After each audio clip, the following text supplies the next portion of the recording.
Olá, sejam bem-vindos a mais uma videoaula da disciplina de órgãos de máquinas 1. Com esta videoaula de hoje vamos dar continuidade aos estudos de critérios de capacidade de trabalho, que são os princípios básicos, que é para podermos introduzir efetivamente os tópicos principais da disciplina de órgãos de máquinas 1. Vamos dar continuidade. Na aula passada falamos de vários critérios de capacidade de trabalho, né? Em particular para a extensão mecânica, e vimos algumas solicitações. Então vamos dar continuidade a essa sequência, né? Nós na aula passada paramos tipicamente no estudo ou na análise da fadiga, né? Então vamos dar essa continuidade, né? E vamos falar vamos dar continuidade ao estudo da fadiga, né? Vamos continuar onde iniciamos na aula passada, que é o estudo da fadiga. Conforme nós vimos, dissemos na aula passada que a fadiga é basicamente o fenômeno de surgimento de microfissuras, né? Que tipicamente é um fenômeno que ocorre quando as peças estão sujeitas a cargas cíclicas ou simplesmente cargas variáveis, né? Em que em alguns casos esse fenômeno de fadiga chega a ocorrer até em peças cuja tensão cíclica como tal é muito menor em alguns casos que a tensão estática admissível. Pode ser muito, mas muito menor mesmo, né? E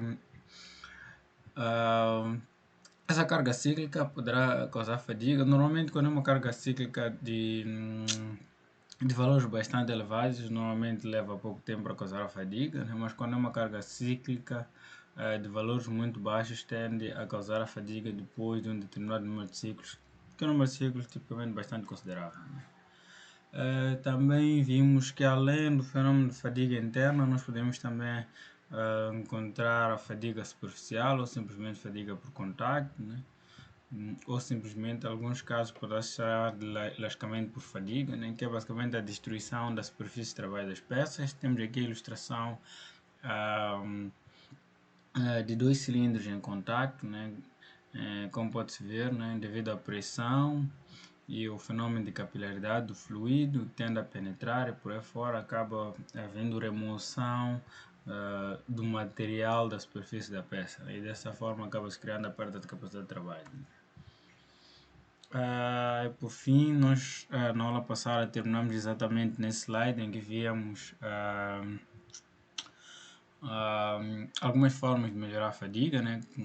De melhorar a fadiga, em particular a fadiga superficial, pode ser melhorada pelo menos a dureza superficial, né? Martelagem, polimento e por aí fora, né? E vimos que as tensões normais são tipicamente as tensões máximas, no caso de fadiga por contacto, aliás, tanto fadiga por contacto, todo tipo, no caso de fadiga por contacto em particular, né? As tensões normais são tipicamente máximas, têm uma magnitude maior, né? E as tensões tangenciais, embora tenham uma magnitude menor, não verificam-se tipicamente na zona de contacto entre as peças, mas verificam-se a uma profundidade de basicamente 2/5 da largura da faixa de contacto. Bom, embora sejam dois cilindros e ao alto costuma-se dizer que o contacto é tipicamente linear, na verdade há uma pequenita área de contacto, mas com dimensões bastante reduzidas, mas enfim. A tensão tangencial máxima, como vimos, é aproximadamente igual a 30% da tensão normal máxima. Okay. Então vamos dar continuidade, vamos falar da determinação dos coeficientes de segurança, né? Nós basicamente temos determinado dois coeficientes de segurança, o coeficiente de segurança para tensões normais e para tensões tangenciais. Esses coeficientes de segurança vão depender logicamente do limite de fadiga, né? Tanto para tensões normais como para tensões tangenciais, né? Dos coeficientes de concentração de tensões para as duas tensões, da amplitude das tensões normais, assim como das tensões tangenciais, dos coeficientes de rugosidade e de escala, respectivamente, né? Assim como dos coeficientes de correção, né? E por fim das próprias tensões médias, tanto normais assim como tangenciais, né? Esses coeficientes de segurança reais terão que ser maiores que os coeficientes de segurança admissíveis, e uma vez calculados os coeficientes de segurança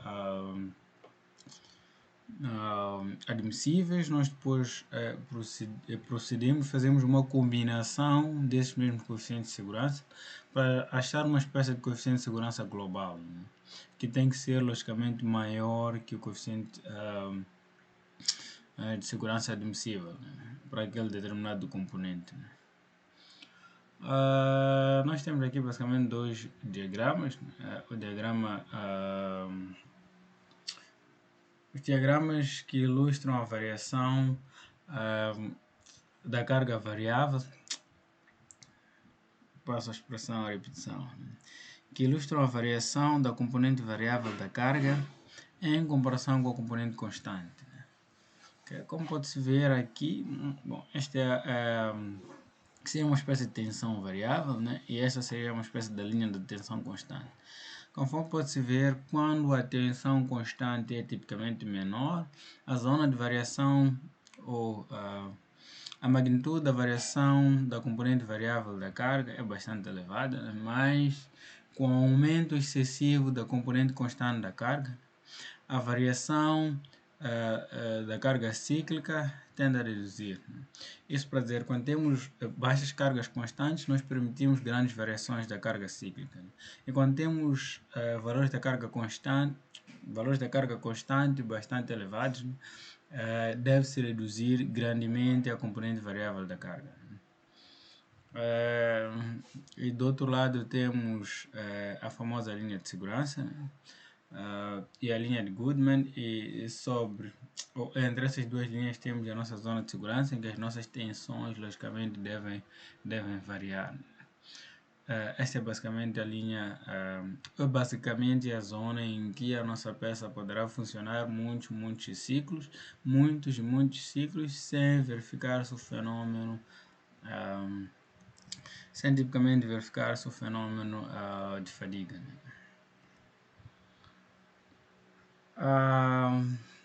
Limitação das tensões reais, né? Em condições gerais, nós costumamos dizer que as tensões médias que verificam na espécie não devem superar as tensões admissíveis. Bom, como é lógico, né, as tensões reais devem ser sempre menores que a tensão admissível, mas em alguns casos específicos poderá admitir-se tensões locais um bocadinho maiores, conforme pode-se ver, né, tensões locais um bocadinho superiores aos limites de elasticidade. Mas esse é um fenômeno que se admite em alguns casos bastante específicos, né? E que tipicamente os materiais são dúteis, né? Ok?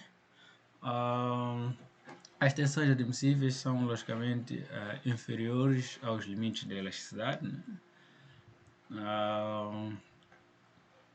E é lógico, né? Quando as tensões são cíclicas ou quando as peças são de alta responsabilidade, as tensões reais devem ser muito menores que os limites da elasticidade, né?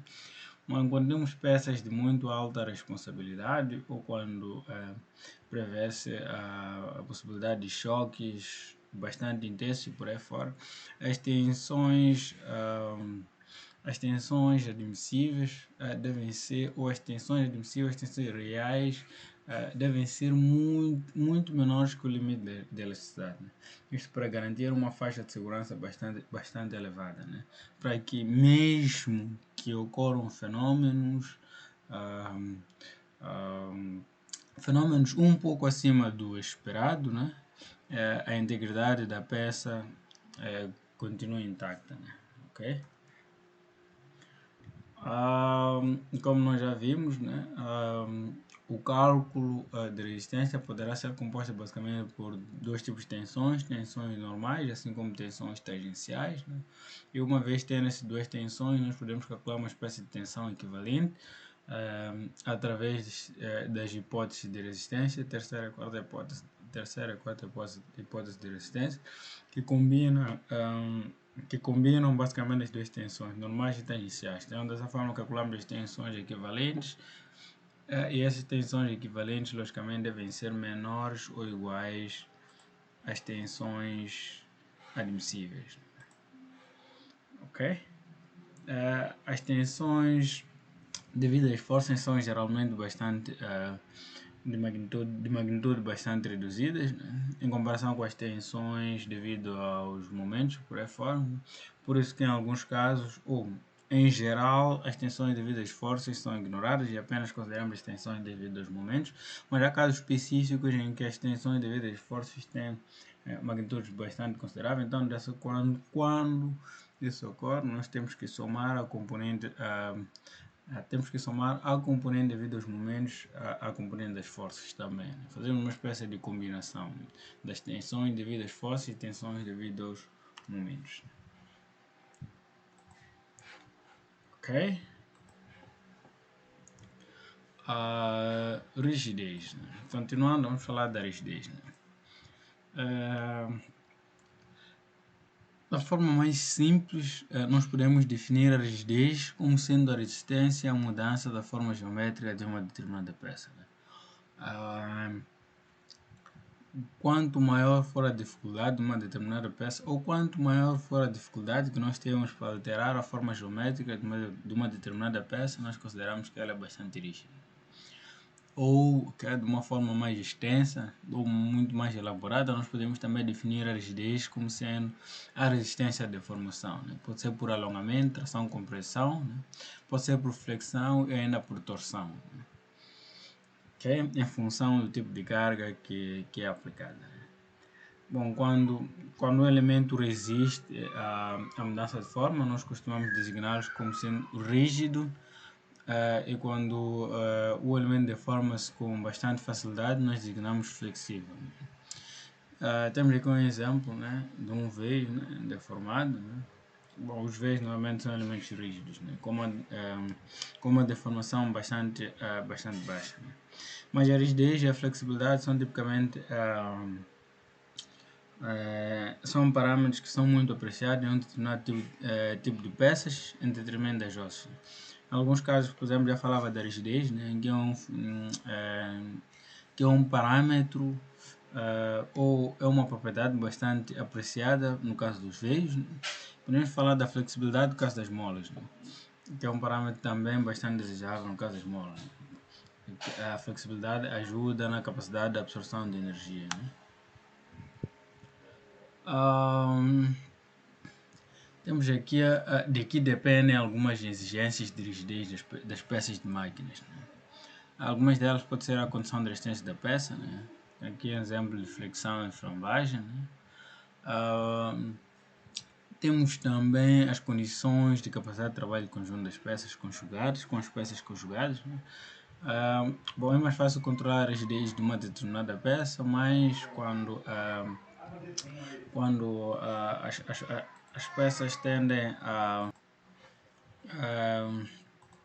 dizer que quando temos dizer que é mais fácil de controlar a rigidez de apenas uma única peça, né? Quando temos várias peças em conjuntos, então a rigidez também poderá depender da forma como haverá essa ligação entre essas peças, né? Então a rigidez também, ou as máquinas também poderão, ou a rigidez das peças poderão definir também as condições de trabalho das máquinas, né? Bom, além do conjunto de peças, a rigidez logicamente vai influenciar a máquina como um todo, né? A rigidez também tem grande influência na estabilidade dinâmica das peças, né? Por exemplo, em particular as peças que experimentam o fenômeno de vibrações de uma magnitude um tanto considerável, assim como de outros fatores, né? Por exemplo, o processo tecnológico, como sendo processo de fabricação e por aí fora. Né? A elasticidade. Né? Se se recorda, na aula passada nós falamos da famosa lei do Hooke, né? Onde era válida a condição de tensão de deformação. Ou de outra forma, dizíamos que a deformação era diretamente proporcional à tensão aplicada, ou à magnitude da carga que é aplicada. Né? E aquela zona nós chamávamos de zona elástica. Né? Então, dessa forma, a elasticidade pode ser definida como a capacidade que o material tem de voltar à sua forma original após retirada a carga que é aplicada sobre o mesmo. Né? estritamente da zona do hook, né? Aplicamos a carga, né? Uma vez retirada a carga, a peça volta às suas dimensões originais, né? Ok? Um, a constante de rigidez ou constante de mola poderá ser determinada, poderá ser dada como sendo a força, né? Pela deformação, ou ser indicada pela letra K ou simplesmente letra C, por aí fora, né? Y no lambda representa a deformação, a força é a força deformadora, né? F é a força deformadora, né? A para tração, compressão, conforme nós já vimos essas expressões, então não precisamos perder muito tempo. Então posso determinar a rigidez de sistemas, né? Nós podemos ter uma associação de sistemas em série, assim como uma associação de sistemas em paralelos, ou ainda uma associação mista de sistemas, né? Quando é assim, é importante determinar a rigidez do sistema como um todo. Temos aqui as expressões que nos permitem determinar a rigidez ou a constante de mole equivalente para sistemas em série, assim como para sistemas em paralelo, né? No caso de sistemas mistos, nós usamos basicamente o mesmo princípio, né? Como em circuitos elétricos, né? Podríamos ter uma associação de resistências em séries, em paralelo, e ainda poderíamos ter a associação de resistências mistas, né? Temos um conjunto de associações de resistências em séries e em paralelo, né? Então, como por exemplo, neste caso em concreto, né, nós resolvemos inicialmente a associação em paralelo, né? Teríamos a rigidez equivalente para a associação em paralelo, depois fazíamos a rigidez equivalente para a associação em série, né? Então, basicamente a mesma sequência, né? Ok? De notar que nesse caso a deformação é igual à soma da deformação das duas molas, né? Mola 1 e mola 2, né? Ao passo que no caso de um sistema em série, né? A deformação total é a soma das deformações de duas molas. Caso estejamos em paralelo, nós assumimos que a deformação das duas molas é igual, né? Quando a carga é aplicada no centro de gravidade do sistema, né? Então a deformação tipicamente será a mesma, conforme está ilustrado.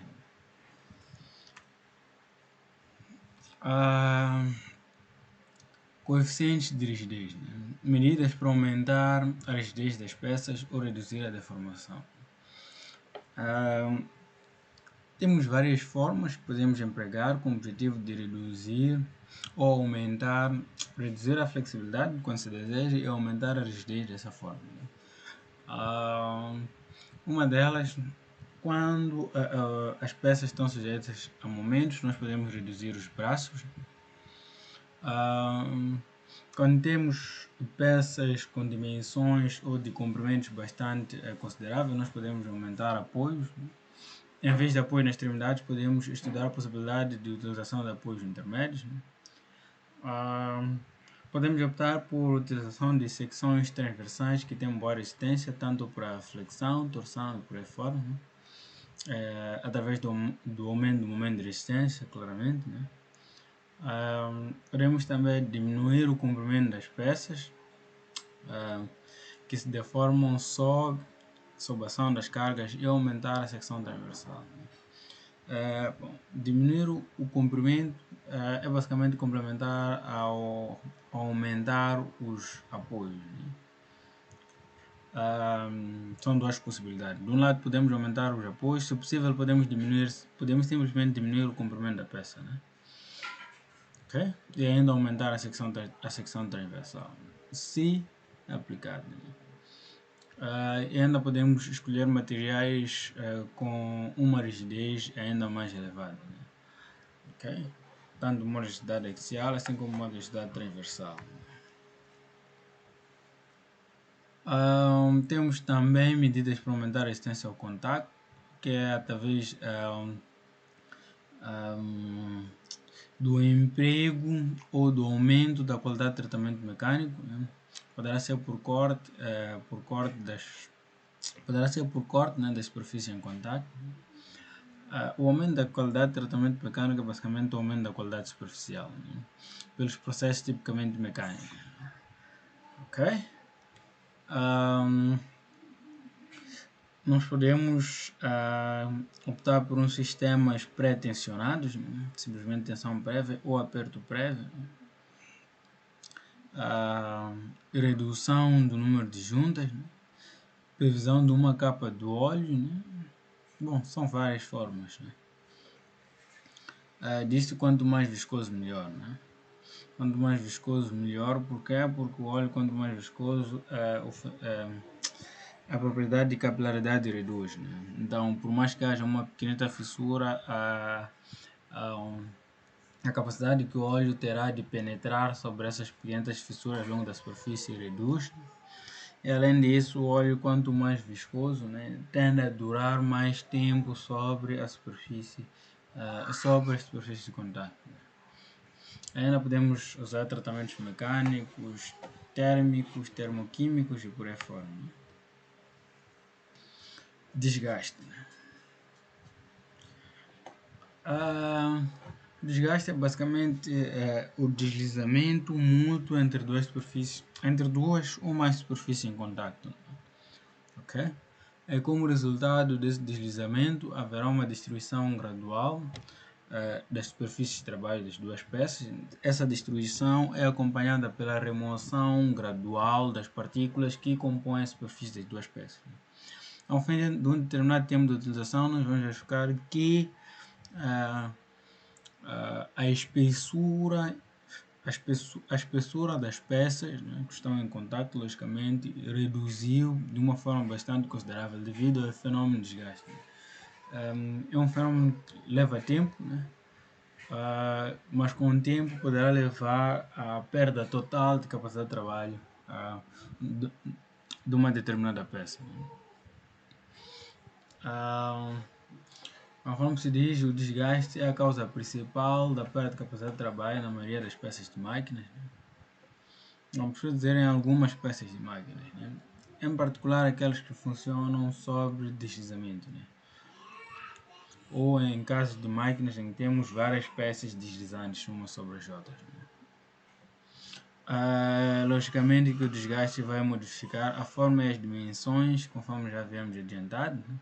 E dessa forma vai modificando a forma e as dimensões, terá como consequência a modificação do caráter de interação entre as duas peças, né?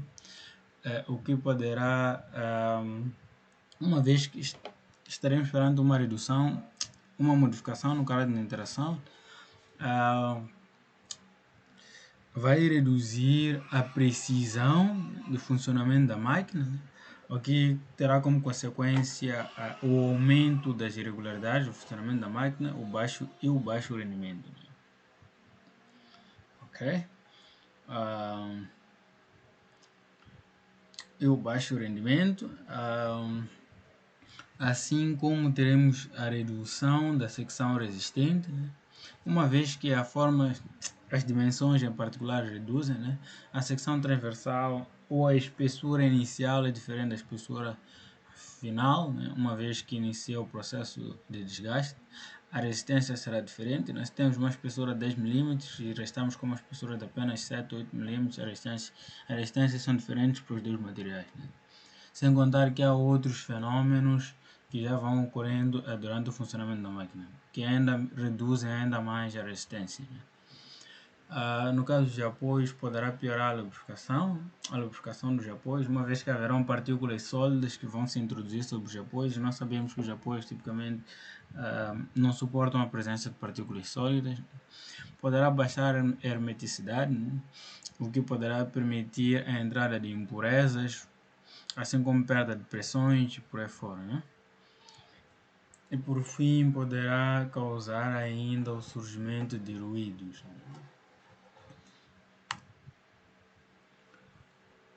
Critérios que limitam a longevidade das peças que sofrem desgaste.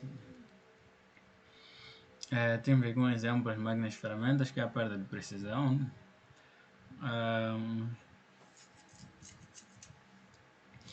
Bom, é um fenômeno que pode ser observado com bastante frequência nas máquinas de ferramentas, né?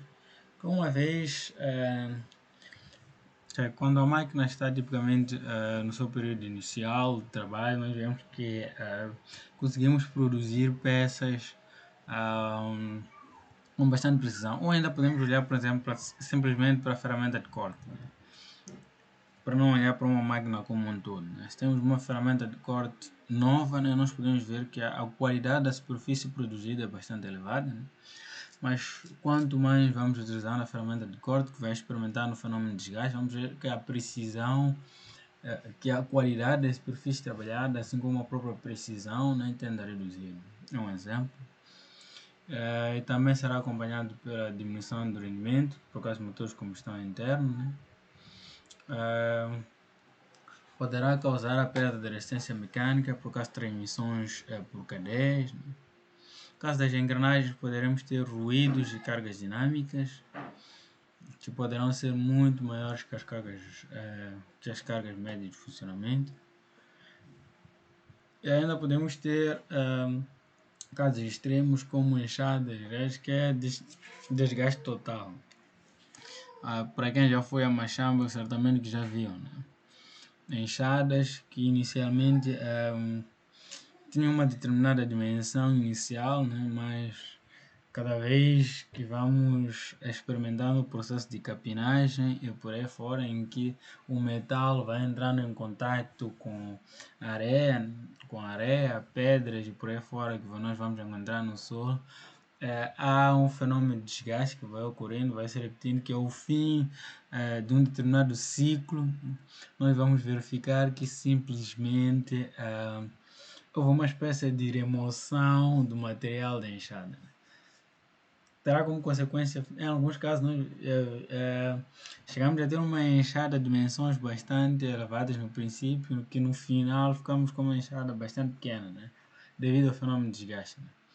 Que é a perda total ou destruição total da capacidade de trabalho daquela peça de máquina. Temos aqui duas curvas, uma delas que ilustra a velocidade de desgaste e a outra que ilustra simplesmente o desgaste, né?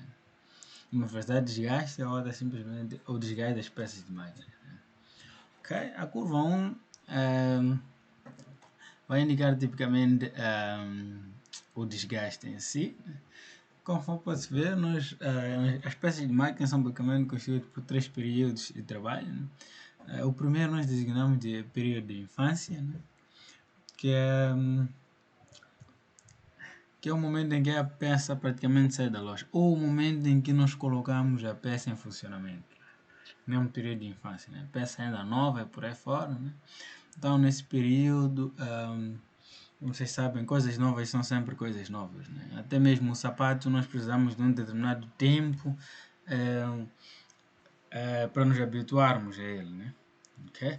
Para que o sapato comece a ser confortável ao nosso pé, precisa de um determinado tempo, né? Então, no caso também das peças de máquinas ocorre o mesmo, né?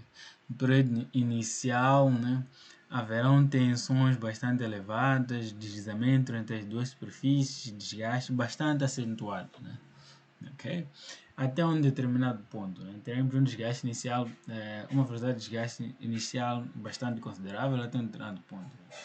E depois, uma vez já estabilizado o caráter do funcionamento entre as duas peças, nós estaremos a entrar no famoso período do desgaste estacionário. Desgaste estacionário entre aspas, né? Que o desgaste vai se verificando mais com uma magnitude bastante reduzida, né? Okay? Com uma magnitude bastante reduzida, né? Em comparação com o período inicial. Depois temos o período catastrófico, né? Em que a velocidade de desgaste volta a aumentar de uma forma bastante significativa, né? Enquanto a velocidade de desgaste, basicamente o contrário, né? O contrário no período de infância, né? Conforme a gente diz, né? Bom, pegamos a peça nova, né? Colocamos a peça, né? Vai se desgastar muito rapidamente. Isso quer dizer que ou a peça nova vai sofrer um desgaste inicial de uma forma bastante rápida, né? Então, isso para dizer que a velocidade inicial de desgaste daquela peça será muito elevada, né? conforme pode-se ver no gráfico 2, né?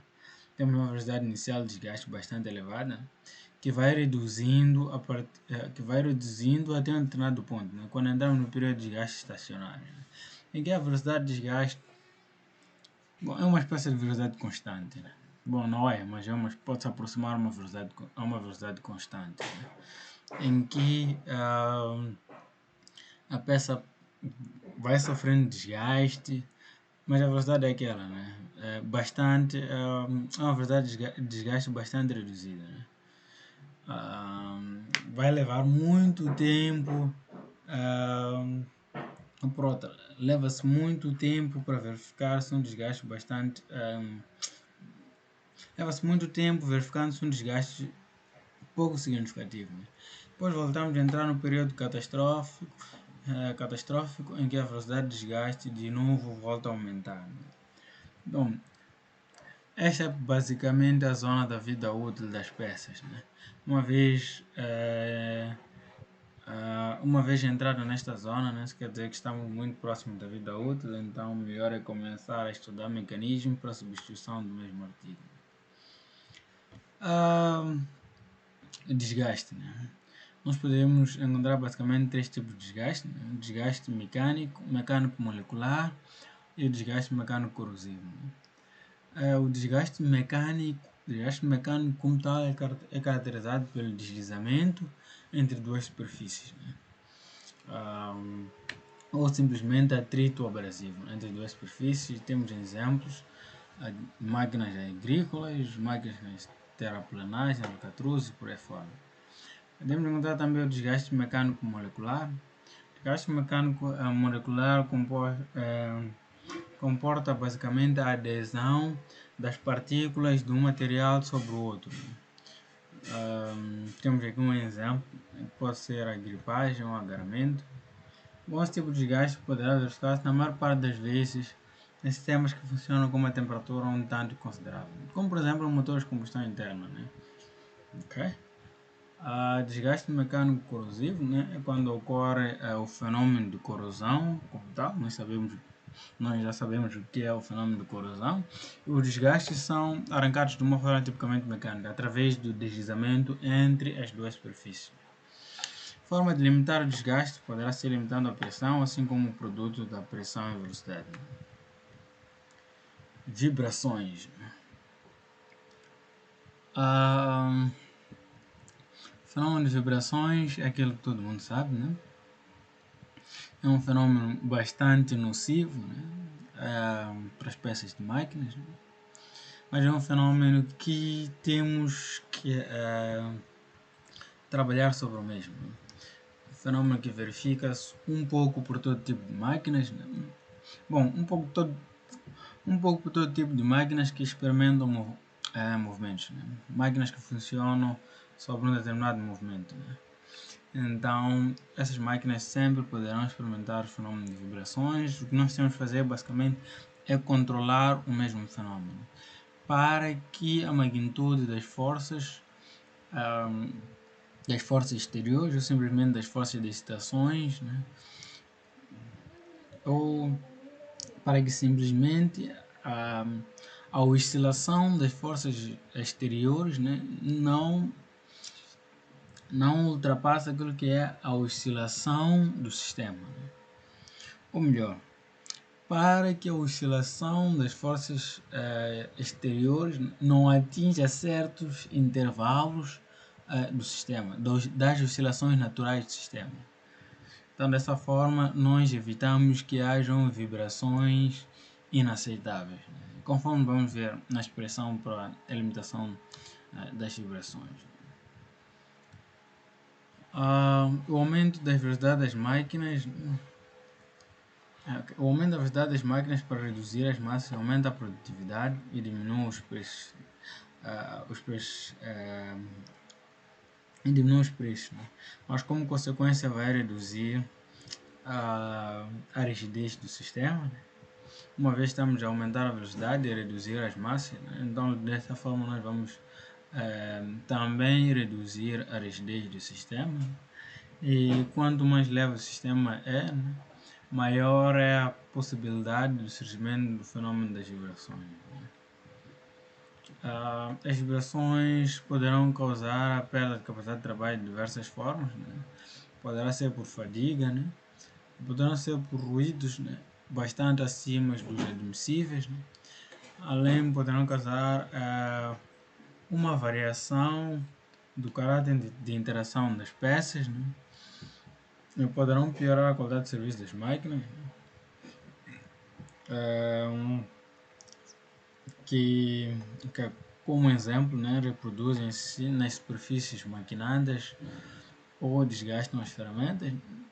Vamos ter um exemplo em que temos as vibrações bastante excessivas no caso das máquinas e ferramentas, em que teremos como consequência a qualidade da superfície das peças produzidas bastante baixa ou simplesmente desgaste das ferramentas.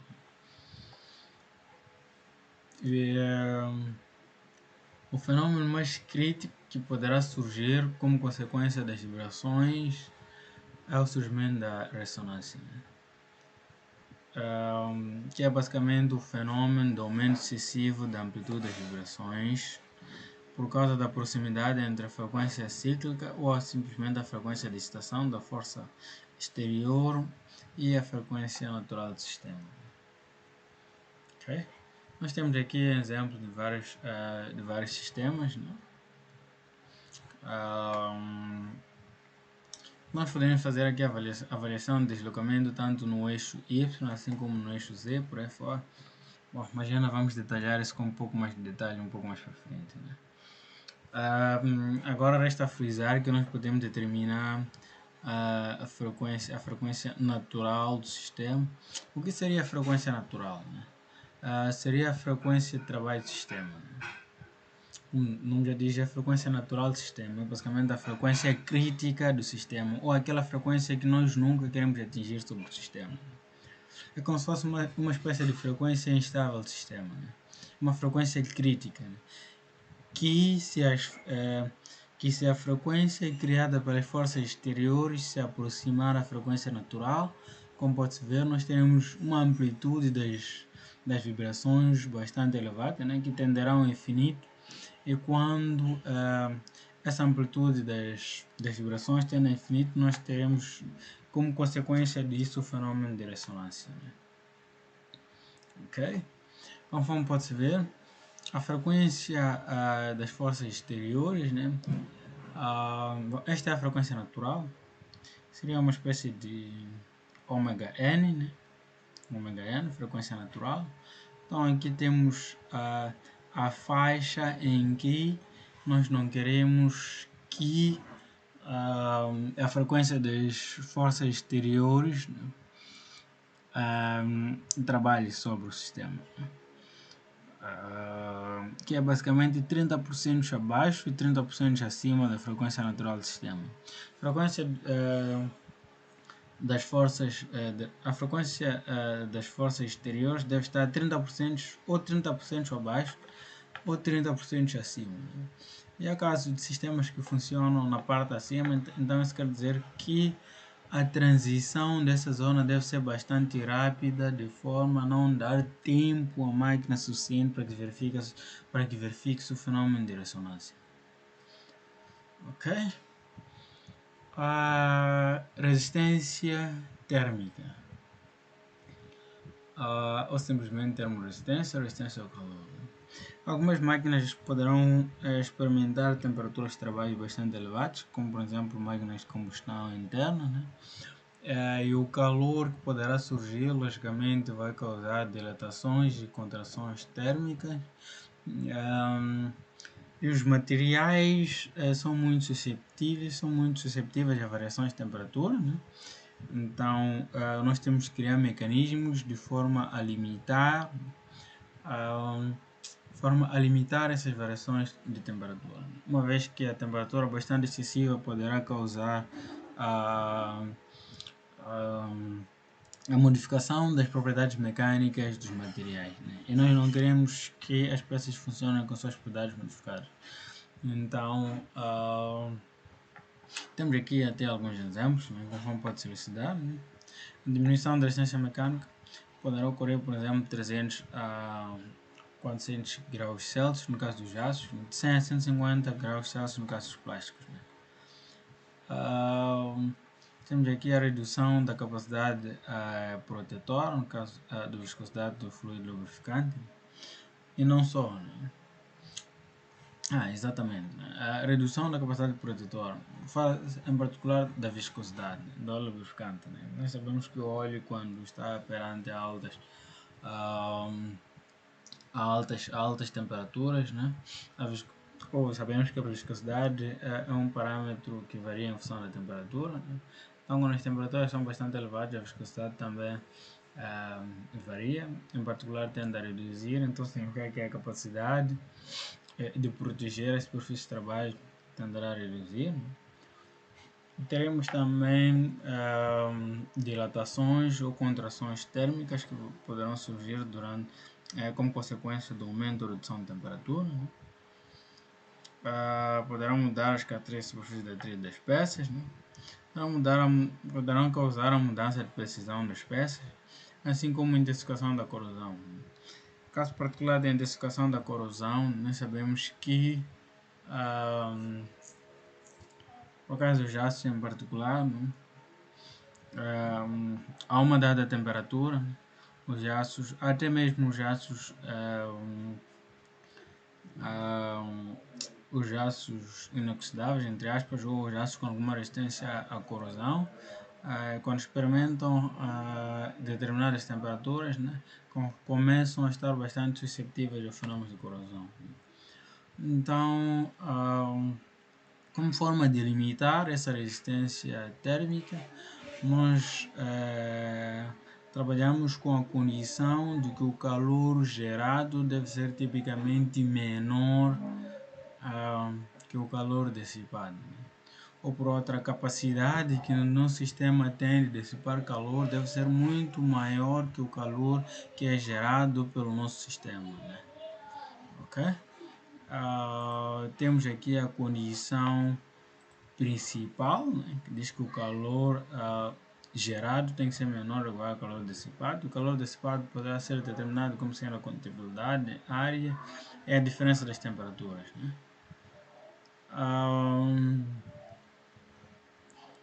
Há fenômenos que poderão ocorrer como resultado do funcionamento das peças sujeitas a temperaturas altas. Um deles é o fenômeno de fluência, outro simplesmente a relaxação das tensões. Quando o fenômeno de fluência, ou simplesmente do inglês creep,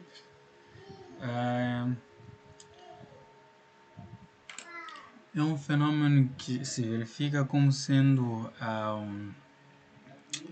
pode-se observar como sendo a deformação contínua e ininterrupta das peças quando são submetidas a tensões constantes, né? Ok? Temos uma determinada tensão que é constante, né? Nós podemos olhar isso como sendo um exemplo prático, são as linhas, um exemplo prático do nosso contexto, né? São as famosas linhas de distribuição de energia, né? Então vocês podem ver, os cabos, né, de transmissão de energia estão sujeitos a uma determinada tensão inicial.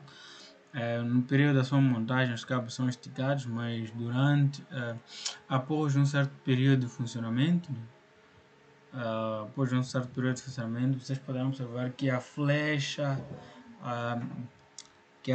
dos cabos tende a aumentar, né? Esse é o famoso fenômeno de fluência, né? A carga é tipicamente constante, né? Mas há uma deformação contínua, né? Ou simplesmente ininterrupta e claramente lenta, né? Sobre aquela mesma tensão, né? E ainda temos o fenômeno da relaxação das tensões, né? Que é basicamente a diminuição das tensões com o tempo. Estará associado à redistribuição das tensões e por aí fora, né? É ainda a redução da componente elástica do aperto.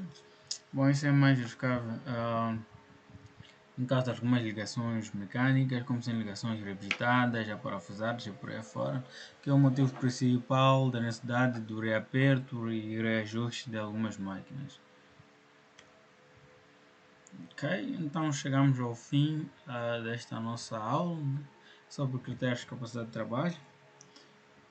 Espero que tenham gostado, né? E é tudo. Até a próxima aula. Obrigado.